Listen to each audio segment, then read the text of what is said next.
All right, good morning, Aseel. How are you? Good morning, April. I'm doing great. How are you? I'm awesome. I'm really excited to ask you some questions, pick your brain, and talk to you today about what you're actually doing because I think in our retail community, well, business community, even bigger than retail, we're now starting to bring in wellness programs and, really kind of tackle some deep-rooted issues with people. And so I think I'd love to hear what you're doing because I think that there could be a benefit for our members if we could find a way to learn more about what you're doing. And then I'm going to share this video with the members to see if there's something that they're interested in. So if you want to walk us through your journey a little bit and Sure. how you got to where you are and what you're doing today.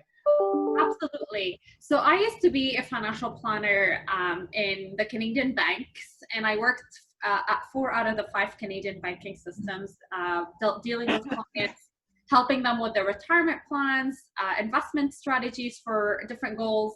And it was a very interesting experience. I absolutely enjoyed it.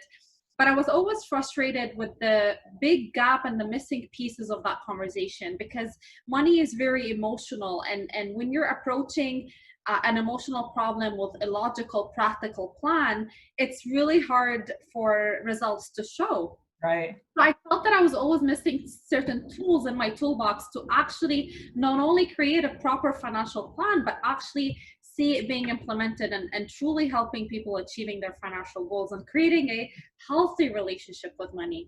So I started becoming fascinated with the missing gap and I wanted to fill that gap. So I went back to school and I started my studies in psychotherapy. Oh, And then I wow. realized there's actually a financial therapy association in the US, so I became a member of it.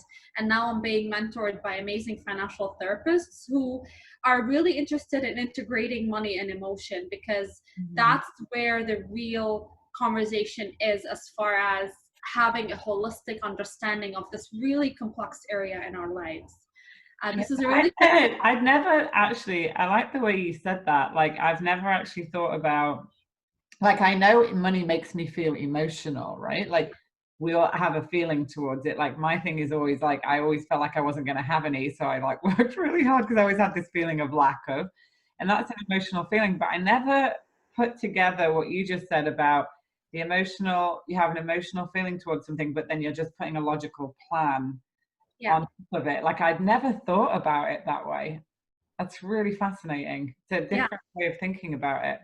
Absolutely, because it's truly money is very integrated with so many layers of our identity, our relationship with ourselves and others, our self-worth. There's just so much into it, and we've all learned a very subliminal and subconscious lessons about what money is or what it isn't, Mhm. and therefore our behaviors today are impacted by deep-rooted beliefs, and unless we dig deeper into uncovering these beliefs, that's what ultimately changes behavior in a sustainable long term. Wow. You don't, yeah, behavior is like the surface, and to change behavior, you don't start there. You dig deeper to explore the thoughts, the emotion, and the belief system that Mm. led to that behavior to begin with. And that's what creates a long sustainable change. Yeah, I believe that. Like that's why we do coaching because coaching is all about a shift of perspective. And also, like as we're developing leaders, we're constantly thinking about behavior change, but we get to the root cause of the competency to get Yeah. that behavior change. So I can totally relate to that. So when you think about this, so now you're working for yourself. Obviously, you've got your own practice. Yeah. So what are you helping people with? I develop different programs to help people start this conversation. First of all, money is a taboo in so many different cultures and so many different families. So the first layer of the work is to actually start talking and thinking about money, because usually we just turn a blind eye on this really important element in our lives.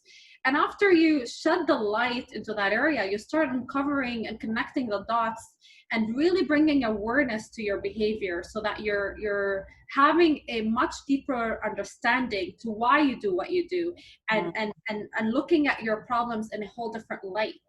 And after you have that level of awareness, then you can put an action step to how can I change my dysfunctional beliefs into functional ones? How can I overcome these barriers that have been holding me back. And I work with clients either one-on-one or in group coaching. I have different programs. So it's exciting and very interesting to me to have seen the tangible shifts in my clients' lives over the months that I started. And it's very exciting to see. I mean, what's the difference or what's the benefit of being in a group versus a one-on-one? Because like, I think about myself, right? I've been a successful executive and I've earned quite a bit of money in my life. And now as an entrepreneur, I've had to actually go back and look at every credit card statement and everything I spent, because now I have to put it, you know, I have to get organized. I'm a business owner. And that has been so painful for me because I don't think I really looked at things like I look at it now. And I actually didn't want to look at it. It was like when I first had to go back and look at my credit card statement, I was like, oh, I don't want to look at it. Like, and then I'm like, oh my God, I spent that much money on travel last year. You know, like just stupid things. But like, so I don't know, like, would I feel comfortable in a group or would I feel more comfortable on one-on-one? Like, what's the difference? Like, what's the benefits? There's a benefit to both. So one-on-one is very customized in the sense that we can go deeper into your own, money story, which is ultimately the set of beliefs that you inherited from your family, your culture, your religion, your parents, like all sorts of different layers to what your money story is that ultimately creates the reality that you're experiencing. So it's very individualized, it's very personalized, it's very customized. And in that sense that after every session, I summarize the notes and the findings, and I customize the homework to allow for further reflection and further breakthroughs. So it's very, very personalized that way. Mm-hmm. Now, in a group setting, what I really enjoy about that, even though it's not personalized, there's healing and sharing, because not only are you sharing your own story, but you're listening to other people's stories, and through their experiences, you may reflect on your own story from a different angle. There's a very interesting thing in a co-creative experience. And I love the idea of, I have 3 classes running simultaneously right now. The average class is about 8 people. One class is 10. But it's very exciting with adults just start opening up, and when they see others open up, they're encouraged to open up further. Because these are often dark areas in our lives that we've neglected or haven't looked at or just haven't thought about. And sometimes we just get motivated to go there when we see others doing it. So there's an interesting moral support with a group setting that comes along. And like when we had first talked, you shared a little bit about your story, but like, what have you experienced in your own personal growth and like feeling towards money then? And you know, because I think that's important for people to know, because it's always like you want to learn from somebody like that's been through it, right? Of course, absolutely.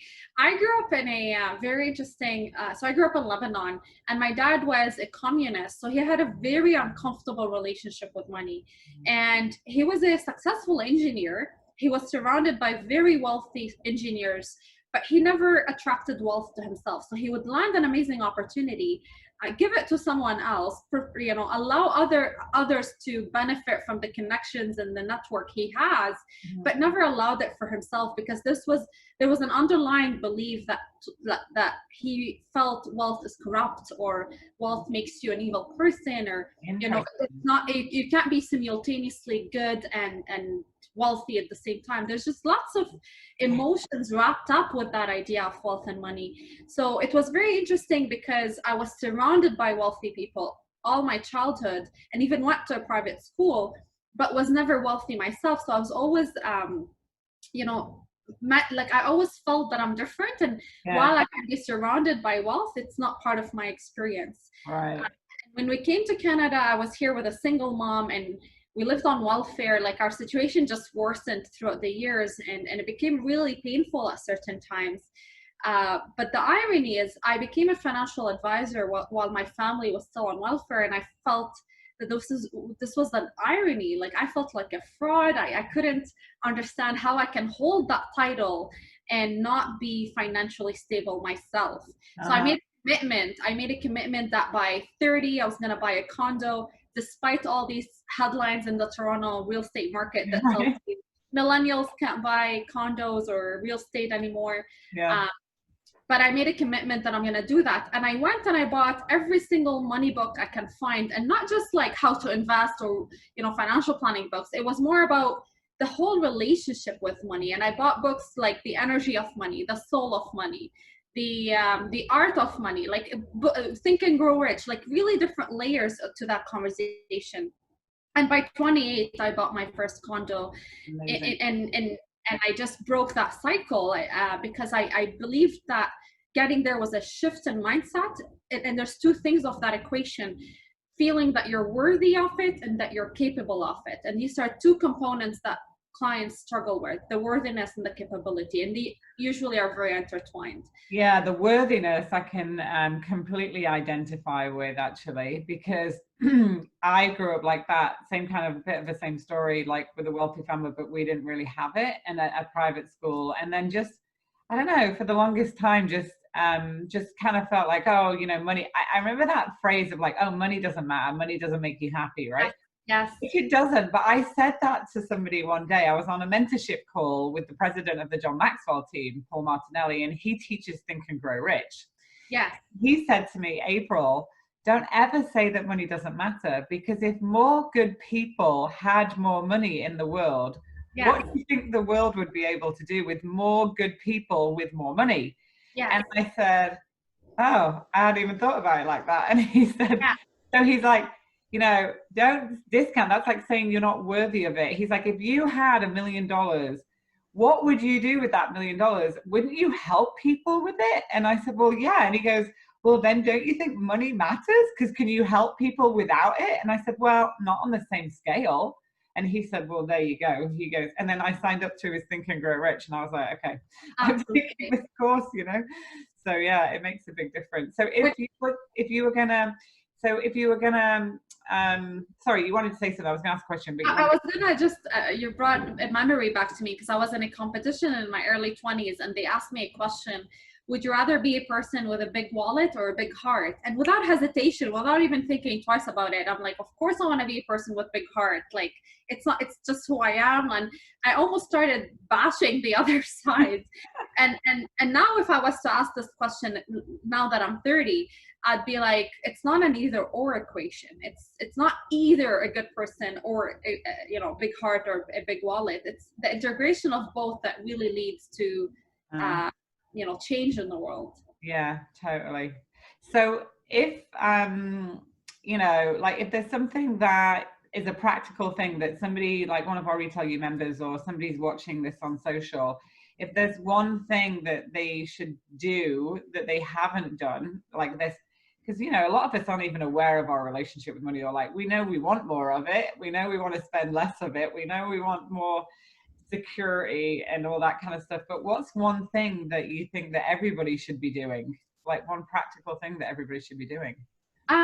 I'll give you three that are intertwined with one another. The first is called the body scan technique, which is really reflecting on the different experiences that you have with money and how the impact on your body, because our body has a lot of answers to what we're actually experiencing, and tuning into our body through a body scan helps us make decisions that are more in alignment with who we are, whether it's a job we're applying for or something we want to buy. Just really tuning in and becoming mindful in the relationship we have with money is a big key. And there's lots to learn about how that process works as far as a body scan is concerned. Yeah. Then there's also the money memoir, which is journaling your experiences through money and really reflecting deeper and asking yourself questions constantly. So you're always thinking and reflecting on this particular area and bringing more awareness to it. So, whether you want to journal on a daily basis or weekly, as long as you create a ritual around money. And that's the third tip, is creating money dates. Like you just said, you've never looked at your credit cards, or you've never thought about how money comes in and out. But if you create a ritual and create a fun one where you're looking forward to it versus something you're dreading. I have clients who put like special types of music, pour a glass of wine, treat themselves with snacks or whatever the case may be, because it's their date with money, and they do it on a consistent basis, so that they're always aware of what's coming in and out, and practicing gratitude along the way. That's so good. Like, oh my God, I just love all of this. Like, because I think myself personally, I think I've struggled with it. I'm at an age now where I'm, concerned. I've owned two houses in my life, but I've sold them, and I've traveled and I've had an amazing life, but I'm certainly not where I want to be. And I feel like even when I earn lots of money, it just doesn't stay with me. It's like weird, and so I want to fix this. So yeah, it's amazing. This is amazing. I think it's amazing, Aseel, what you're doing, like, honestly. And I think, the thing about retail is that a lot of us work really, really hard, and they don't make a ton of money. I wouldn't say retail pays a lot of money until you start getting into more multi-site and senior roles. But I think it's not even about the amount of money you make. Like, I always remember thinking when I was a store manager, and I was making, let's say, 50,000 a year, I'd be like, oh, when I make 20 more thousand, when I make 30 more thousand, when I make more, I'll be able to do this. But I think if I'd met you like 15 years ago, and understood what you're teaching now, I would be in a completely different place, because it isn't about that. It's not. What you learn along the way is, like, you can earn a lot more money, but if you don't know what to do with it or how you feel about it and change what you're saying, like, at the root, it doesn't matter how much more money you make. You're just living on a pipe dream thinking your life's going to change when you get this other job with this more salary, which really doesn't. It actually doesn't for most people. For right? sure. When your wealth goals or income goals are extrinsic, like a certain number, that's not necessarily mindful and thoughtful about it being in alignment with what you're truly looking for, which are technically the feelings we aspire to achieve, feeling worthy and accomplished, and these things, that feeling enough, that feeling of enoughness is in itself a big philosophical topic. Yeah. And therefore, if people are it's very common, and I've seen it. My office was on Bay Street, and I worked with executives who've made more money than they can have possibly spent in a year. Right. Yeah. But they were always chasing after more and more, and the idea was, what is it that you're chasing after? And it's not necessarily the material wealth. There was an emotional need behind it. Yeah. Unless we understand the emotional need behind our relationship with money, then we're constantly going to be chasing after the wrong thing. There's always emotional needs we're trying to fulfill, and sometimes we use money to mask it or to fill the void. Yeah. Me and my best friend did an activity about 4 years ago, and we said, when we would started to realize that it wasn't helping us shopping, buying clothes, and making us feel better. And we did this exercise. We said, okay, every time we want to go buy something or spend something, instead of buying that thing, consciously make a decision to put the money in a savings account. And after 30 days, we'll donate the money. We'll see how much money we have in that account. And it was mind boggling. I was like, because you just think, oh, it's just $10, it's just $20. And you think it's making you feel better, but it's really not, because then by the end of the month, you're like, oh no, I've got all these bills to pay, which is most people's reality. Yeah. So I absolutely love it. Yeah. There's so much. I actually was having a conversation with a friend the other day, and they were saying how they were walking on the street, and they talked about this person in a beautiful convertible passing by, and they honked, and they judged them like, are you entitled? Do you think the road is yours, or whatever? And my question to them was, if that was a beat up car, would you have felt that way about that person? And they thought about it, and they said, probably not. So it's very interesting how we also, like, what we judge people as, people who are wealthy or not, what we judge is also, there's underlying hidden messages in these conversations and daily judgments that we have that helps us understand what our deep thought process is about money. And sometimes, it's very interesting to explore. Yeah, so I'm so excited about what you're doing, because I think it's so needed, and I think it's needed with everybody, but particularly because we have a retail community.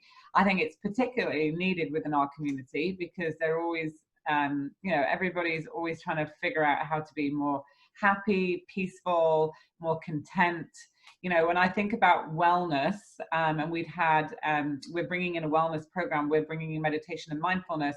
Now, think about wellness, you know, like the traditional sense of wellness, like, you know, call a hotline, get somebody to help you find a therapist and a counselor. I'm not saying therapy and counseling is not good. It's you know, it's needed, but like that traditional wellness program for an employer to just have that 1-800 number, really, is that really helping people? And so I'm excited about what you're doing. I'm excited to bring the wellness kind of portion into retail in a different way, a more holistic way, and helping people become, you know, their truest version of themselves, because I believe in that.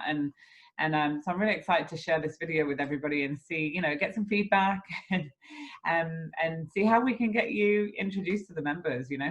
Super excited.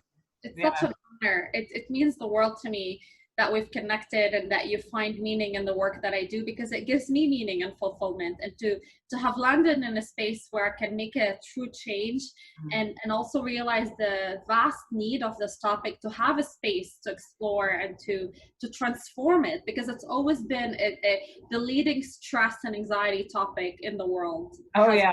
And money. So it's like people divorce people, don't they, because of money? People marry people for money. Yeah. I mean, you know, it determines so much of our life, you know, like, you know, it's true. Like, I was just having a conversation with my son the other day. I was like, do you know how much money it costs to go to private school? I was like, oh, maybe I shouldn't have said that. You know, I'm going to plant something in his head that's probably not a good thing. But I mean, just the way we all talk about it, we talk about it all the time, but a traditional financial advisor is not always helpful, you know? So yeah. I get it. I totally get it. Awesome. Well, thank you for sharing more about what you're doing and everything. And yeah, we'll see where this goes. I'm super excited. My pleasure. It's possibilities are endless, and I'm really excited to explore them with you.